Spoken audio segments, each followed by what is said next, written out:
Pune hit and run प्रकरणातील police Sassoon रुग्णालयापाठोपाठ आता बालहक्क न्यायालय रडारवर आलंय। विशाल अग्रवालच्या अल्पवयीन मुलाला तात्काळ जामीन मंजूर करणाऱ्या बाल न्याय हक्क मंडळाच्या सदस्यांची चौकशी होणार आहे। त्यामुळे आता सरकारी यंत्रणेतील तिसरा विभाग चौकशीच्या फेऱ्यात अडकलेला आहे। बाल हक्क न्याय मंडळ सदस्यांची चौकशी, 300 शब्दांचा निबंध सदस्यांना भोवणार। आणखी एक विभाग चौकशीच्या फेऱ्या। पुण्याच्या कल्याणी नगर हिट अँड रन प्रकरणात सरकारी यंत्रणेचं पितळ उघडं पडलंय। अपघात प्रकरणातील अल्पवयीन मुलाला जामीन मंजूर करणाऱ्या बाल हक्क न्याय मंडळाच्या सदस्यांना आता चौकशीला सामोरं जावं लागणार आहे। गेल्या आठवड्यात राज्याच्या महिला व बाल विकास विभागानं या प्रकरणाच्या चौकशीसाठी समिती स्थापन केली होती। आता ही समिती बाल न्याय हक्क मंडळाच्या समितीतील सदस्यांना चौकशीसाठी पाचारण करणार आहे। एक स्पष्टपणे मी सांगितलं पाहिजे की हे प्रकरण पूर्णतः यामध्ये राजकीय हस्तक्षेपामुळे हे प्रकरण दाबण्याचा प्रयत्न झाला।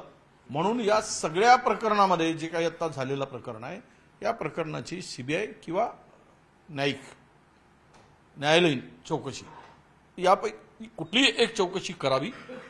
तो निकाल देताना काय निकष वापरले, न्यायालय धरून आहे का, सगळे निकषात बसतो का काही वेगळा प्रकार घडला, याची सगळी चौकशी ही समिती करणार आहे आणि शासनाला अहवाल सादर करणार आहे। कारण या न्यायमंडळाचं रचना अशी असते, एक जिल्हा न्यायाधीश असतो, जिल्हा न्यायाधीश, आणि 2 सदस्य असतात शासन नियुक्त।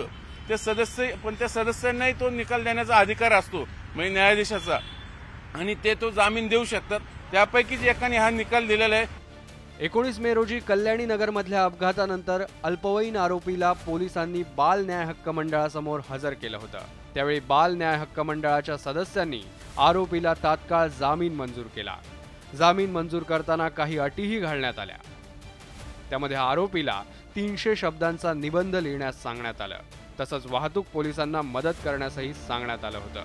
भविष्यात अपघातग्रस्तांना मदत करण्याची अटही या आरोपीला घालण्यात आली होती। निष्पाप तरुण तरुणीला कार खाली चिरडणाऱ्या अल्पवयीन आरोपीला 15 तासात जामीन मिळाल्यामुळे पुणेकरांमध्येही संतापाची लाट उसळली होती।